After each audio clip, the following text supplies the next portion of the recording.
ETV ভারতে আপনাদের সকলকে স্বাগত। আপনাদের সঙ্গে আমি নবনীতা। সকলকে শুরুতেই জানাই হ্যাপি নিউ ইয়ার, কেননা হ্যাপি নিউ ইয়ারে এই প্রথম আপনাদের সঙ্গে আমার দেখার প্রথমেই আজ আমি এমন একজনকে পেয়ে গেছি যাকে এর মধ্যে আপনারা দেখেননি। এর মধ্যে কেন, বেশ অনেক অনেক অনেক দিন দেখেননি। শিল্পা ভট্টাচার্য। চলুন আলাপ করে নি আজকে। শিল্পাদি, ইটিভি ভারতে স্বাগত। Thank you so much. তোমাকেও হ্যাপি নিউ ইয়ার, আর সকলকে হ্যাপি নিউ ইয়ার আমার তরফ থেকে। একদম। কেমন আছো আগে বলো? খুব ভালো আছি, ভীষণ ভালো।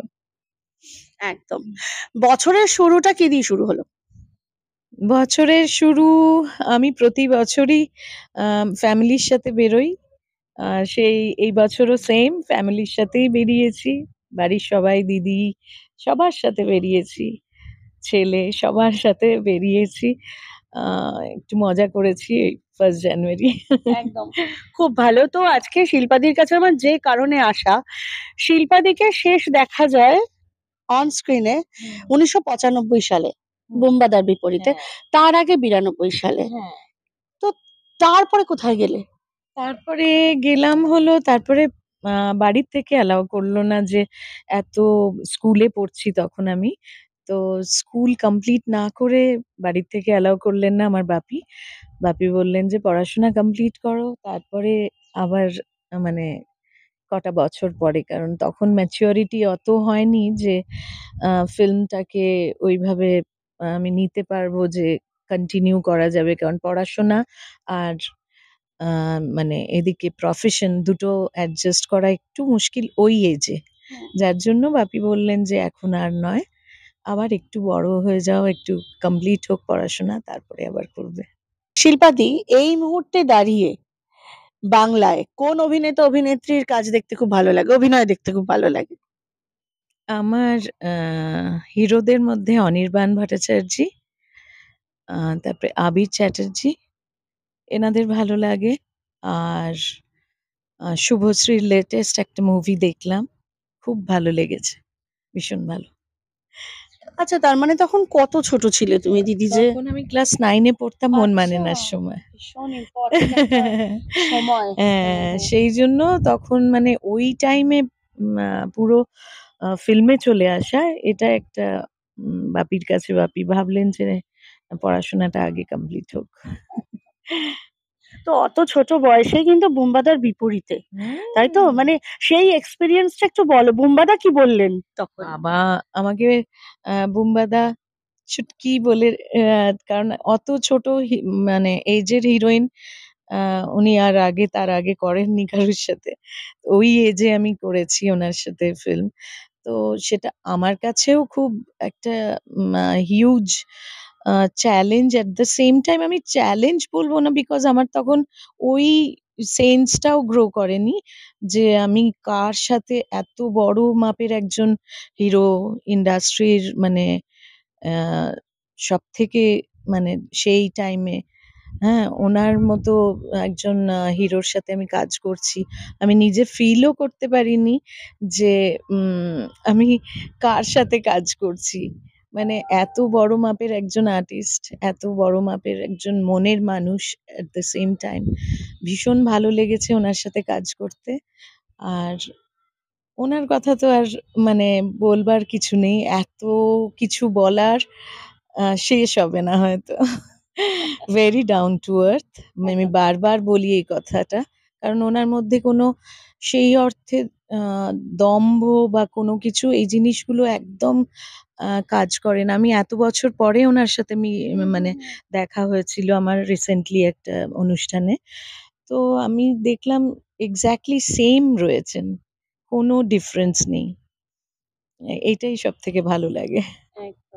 তো তারপরে তো অনেকটা বছর পেরিয়ে গেছে, পড়াশোনা শেষ হয়েছে, তো তখনও কেন আসা হয়নি? মানে নিজের ইচ্ছাতে কি আসা হয়নি, নাকি ডাক পাওয়া হয়নি? অ্যাকচুয়ালি যখন আমার মন মানে না হচ্ছে, তখন শুটিং চলাকালীনই আমি প্রচুর অফার পেয়েছিলাম ফিল্মের। তো এতগুলো অফার্স তখন বাপির জন্য, বাপি ভীষণ স্ট্রিক্ট ছিলেন যে না, এডুকেশন আগে। তো সেই ক্ষেত্রে তখন আর সবাই জেনে গেলেন আস্তে আস্তে, যে যারা আমাকে অফার করেছিলেন মুভির জন্য, তারা জেনে গেলেন যে না, এ তো এখন আর ফিল্ম করবে না। তো তারপরে বেশ কয়েকটা বছর চলে গেল। তখন সবাই ভাবছে ন্যাচারালি এ তো এখন আর ফিল্মে নেই, ইন্ডাস্ট্রিতেই নেই। তো সেই জন্য আ এক তারপরে আর অফার সেইভাবে আসেনি আমার কাছে। কয়েকটা বছর তারপরে আর আসেনি। তুমি চেষ্টা করোনি যেচে আমিও অডিশন দিতে? না, না, আমিও চেষ্টা করিনি। কেন একদম সেটা? করিনি। মানে আমি একটুখানি কি বলতো, নিজে কোথাও গিয়ে যে কাউকে বলবো, আচ্ছা।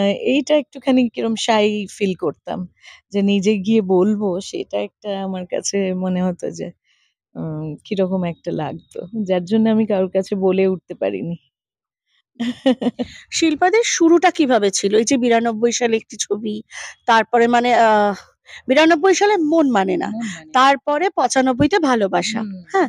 তো এই যে 92 তে মন মানে নাতে চলে আসা, মানে অভিনয় করা, তো সেইটা কিভাবে সুযোগটা হয়েছিল?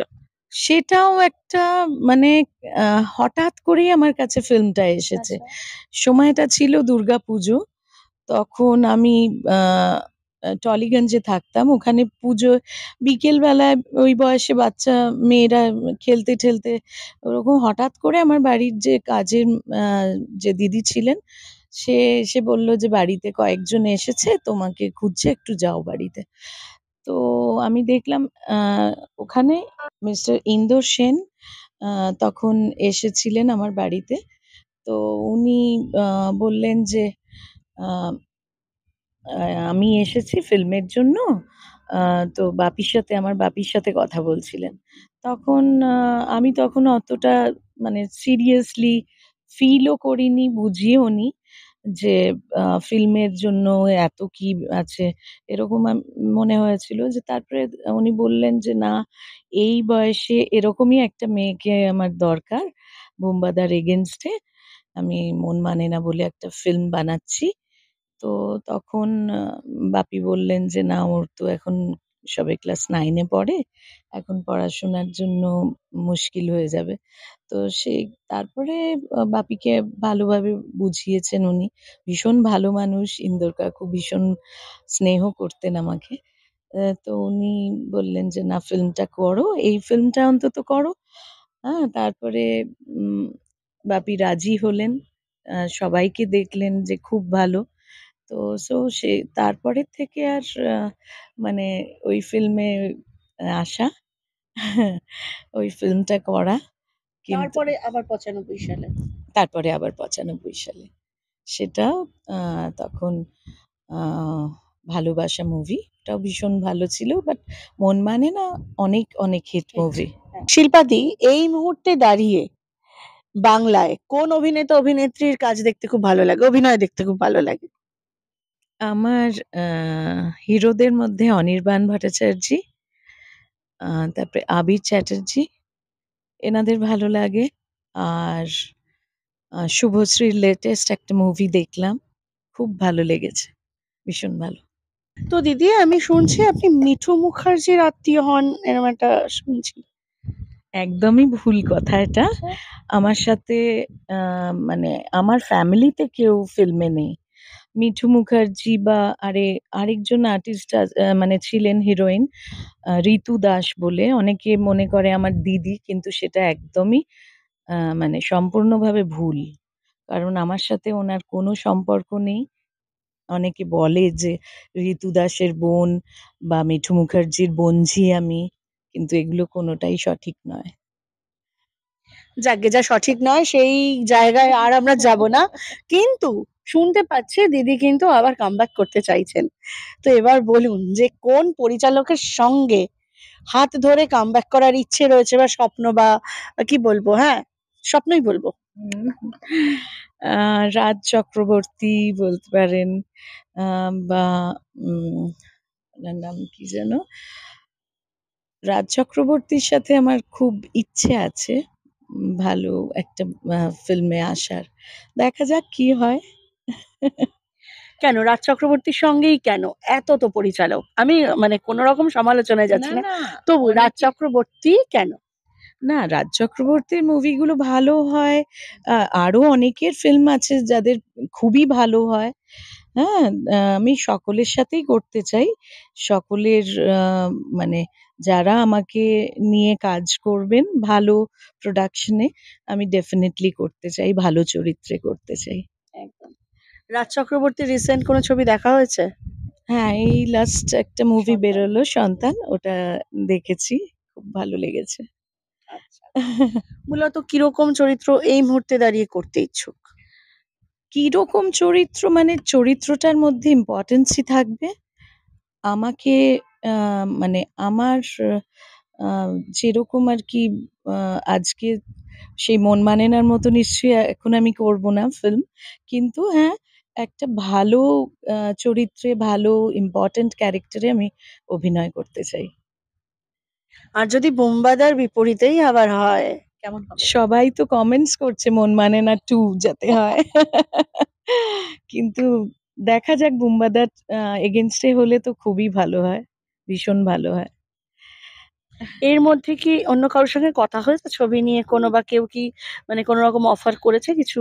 না এর মধ্যে? সেরকমভাবে আমার সাথে এখনো কিছু ফাইনাল হয়নি। হ্যাঁ? কিন্তু আ দেখা যাক। সবটাই ভগবানের ওপরে। নিশ্চয়ই আ আবার আসবো। একদম। দিদির কি পরিচালনায় ইচ্ছে আছে? না পরিচালনায় এই মুহূর্তে নয়। এই মুহূর্তে আমার অভিনয় করার ইচ্ছে। একদম। এই মুহূর্তে কি করা হয় এমনিতে? এমনিতে আমি পেইন্টিং করি। আ কয়েক বছর ধরে যাত্রা করেছি। অভিনয়টা শিখতেও পেরেছি খানিকটা। ভীষণ ভালো আ শেখার জায়গা অ্যাকচুয়ালি। যদিও আ ওটা অনেকটা লাউড হুম, অ্যাক্টিং। হুম, হুম, হুম। আর এটা ফিল্মটা একদমই অন্যরকম। কিন্তু হ্যাঁ, ভালো লেগেছে এম সবটাই। যাত্রাটাও ভালো লেগেছে। কোভিড এর পর থেকে তো যাত্রায় একটা অচলাবস্থা চলছিল। হুম, হুম, তো হুম। সেটা কি তুমি ফেস করেছো কখনো? করতে হ্যাঁ, বললে। হ্যাঁ, আমি ওই টাইমটাতে বাহ! যাত্রায় ছিলাম। তো তখনও আমি দেখেছি। তাও আমি বেশ কয়েকটা শোজ করেছিলাম কোভিডের সময়। আ কিন্তু প্রবলেম তো কারণ ওটা তো লাইভ পুরো। হুম, হুম, আ হুম। ফিল্মটা যদিও ক্যামেরায় অনেক মানে ওরকম লাইভ নয়। কিন্তু আ যাত্রাটা তো লাইভ যার জন্য ওখানে করাটা খুব অসুবিধা হয়ে যায়। হুম। শিল্পাদি এই মুহূর্তে দাঁড়িয়ে বাংলায় কোন অভিনেতা অভিনেত্রীর কাজ দেখতে খুব ভালো লাগে? অভিনয় দেখতে খুব ভালো লাগে? আমার আ হিরোদের মধ্যে অনির্বাণ ভট্টাচার্য, আ তারপরে আবির চ্যাটার্জী এনাদের ভালো লাগে। আর শুভশ্রীর লেটেস্ট একটা মুভি দেখলাম। খুব ভালো লেগেছে। ভীষণ ভালো। সাম্প্রতিককালে দেখা কোনো সিনেমার একদম ভীষণ পছন্দের চরিত্র কিছু আছে? যে চরিত্রটা ভুলতে পারো না, বা ওরকম একটা চরিত্র যদি হয় ভালো লাগবে, সেটা একটু জানতে চাইছি। আমি আ এর মধ্যে বলব না। না বলছি মানে ওই হ্যাঁ, আরকি। একটা মুভি একটা আ শ্রীদেবীর লাস্ট যে মুভিটা হুম, হয়েছিল না? খুব আমার ভালো লেগেছিল ওই ফিল্মটাতে। আ ওই ধরনের চ্যালেঞ্জিং ক্যারেক্টার করতে আমার ভীষণ ভালো লাগে। হ্যাঁ, হ্যাঁ, তো মানে চ্যালেঞ্জিং হ্যাঁ, ক্যারেক্টার একটু শিল্পাদির ইচ্ছে হ্যাঁ, রয়েছে। হ্যাঁ, এক্সাক্টলি ভীষণ ভালো লাগে। আজকাল কিন্তু থ্রিলারের রমরমা। হ্যাঁ, ভীষণ হ্যাঁ, থ্রিলার। হ্যাঁ, হ্যাঁ। শুধু থ্রিলার। ও থ্রিলার! তো থ্রিলার ছবিতে হুম। যদি দেওয়া হয়, ডেফিনিটলি আমরা পাবো শিল্পাদিকে নিশ্চয়ই। খুন, সিউর রহস্য, রোমাঞ্চ। একদম, একদম, একদম। ওকে। আর দর্শককে কি বলবে বলো? দর্শককে একটাই কথা আমার বলার আছে যে আমি আপনাদের কাছ থেকে অনেক, অনেক ভালোবাসা পেয়েছি। আশা করব ঠিক সেইভাবেই আমাকে আবার আপনারা সকলে ভালোবাসবেন।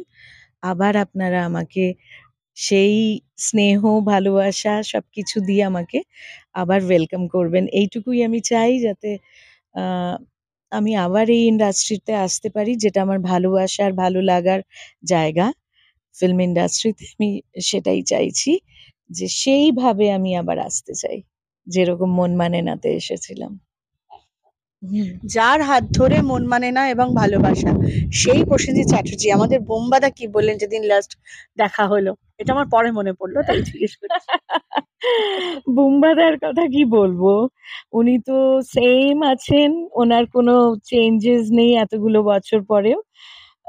না, তুমি আসতে চাইছো সেটা নিয়ে কিছু বললেন, তুমি কি সেটা বলবে? মানে অ্যাকচুয়ালি সেই দিনটা এত লোকজনের, ওনার বার্থডে সেলিব্রেশনে ছিল সেই দিনটা, এত লোকজনের মধ্যে আমিও বেশিক্ষণ মানে থাকতে পারিনি। আমারও একটা কাজ ছিল যার জন্য আমি বেরিয়ে এসেছিলাম। তো এইটুকুই উনি বললেন, ভীষণ ভালো লাগলো। হ্যাঁ, নিশ্চয়ই আবার দেখা হবে একসাথে।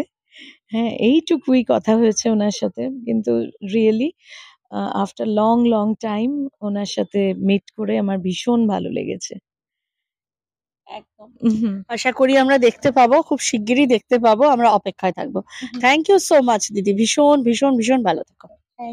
Thank you very much. তোমাকেও ভীষণ ভালো লাগলো। এত মিষ্টি একটা মেয়ে। Thank you so much. ক্যামেরায় ধীমান হালদারের সঙ্গে নবনীতা দত্তগুপ্ত, ইটিভি ভারত, কলকাতা।